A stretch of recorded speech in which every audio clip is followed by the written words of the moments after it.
Hey guys, it's APGAINS, and today we're going to be looking at Jedi Knight Luke Skywalker finally been put into the game in the recent patch. We're going to do a quick kit overview, talk about some thoughts, figure out why he lags when you spin him really quickly, probably because of that shiny lightsaber. Alright, we're going into Prevailing Strike. Final text, we got dispel all buffs and deal physical damage to target enemy, then reduce their critical damage by 10%. Then Jedi Knight Luke Skywalker gains 10% max protection, stacking until 100. Until the end of the counter, this ability can't be countered. So taking away, critical damage. So this could be good against pretty much all relict offensive teams. Critical damage is kind of a problem once you get up there. We'll go into Stalwart Advanced. This one's pretty simple. Deal physical damage to target enemy. Call target ally to assist. Target enemy is inflicted with blind for 2 turns. Blind's useful. It's great against, like, if you're going against a Malik or something, you gotta make him miss that one so he doesn't get his regeneration going. If you can't apply a healing immunity. Jedi Knight Luke Skywalker gains Jedi's Will for 2 turns, which can't be dispelled, copied, prevented, all of that normal stuff. If other target ally is a Jedi who is not Old Republic, so you're not going to be running Jolie or Bastila or anything in this to make the team super overpowered. I like how they do that so you can maybe make 2 Jedi teams. They also gain Jedi's Will. Jedi's Will, of course, is just counter chance, offense, and speed. Ignore defense. Now, Repulse, this is the one I like. Inflicts stun for 1 turn and vulnerable for 2 turns, which I think guarantees a critical hit on all enemies. Until the end of the encounter, all enemies lose 10% max health and protection stacking. So this is a good way to get more beefy opponents down, again, if you're going against a Malik or something. On raid bosses, we don't really care. 3 times vulnerable 2 turns. His ability can't be evaded or resisted. Now, his leadership ability, they just changed this, so we're going to read the updated text. All light side allies get their critical chance. Damage and doubled for Jedis. At the start of each of Jedi Knight Luke Skywalker's turn, all enemies are reduced to his base speed until the end of the encounter. Now, I think this is where they changed, and their base speed cannot be increased after their speed is set. His base value is recorded at the start of the encounter before any buffs or debuffs are applied. So that's useful to know. So if you get speed down, if you purposely bring him in against a team that applies speed down, it's not going to affect them negatively. So that would be an interesting counter. You also can't do speed up, which would accidentally buff the other team. So if you went against Thrawn or something, or you just brought speed up from Yoda or something. So this speed alteration does not affect raid bosses, of course, and does not activate if the enemy side also has a similar ability or Galactic Legends. So they really don't want Galactic Legends to be beaten, which kind of sucks. I thought Jedi Luke would be a Galactic Legend.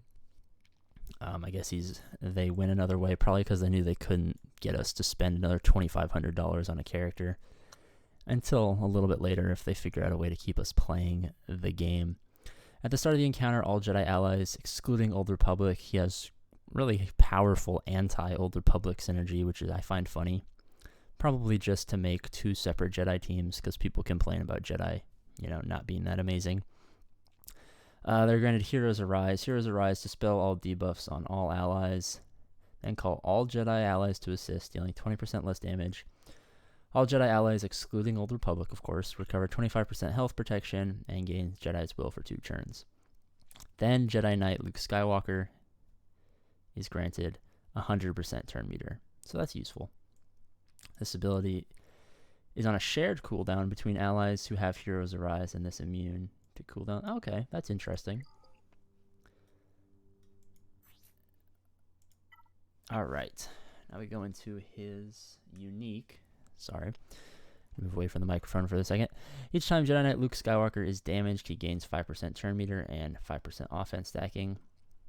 Max 25%, of course, until he uses Prevailing Strike on his turn. When he attacks out of turn or is critically hit, he gains 2 speed, stacking to 20. Okay, so if alteration doesn't affect the enemy team, he has a chance to become faster, which would put him in an advantage, of course, against the slower enemy team. So this could probably be good against Revens, because Revens are really fast. Bastila Shans are really fast.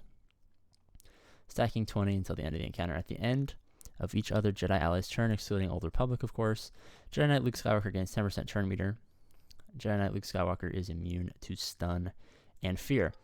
So I'm thinking this is going to be a Darth Revan Malak Basilisk on Fallen counter. It's not a great kit. Definitely does have its advantages against teams that are really fast, because teams like Revan rely on just being able to boom, boom, boom, hit you, take you down before you can really do anything. This kit slows them down. He's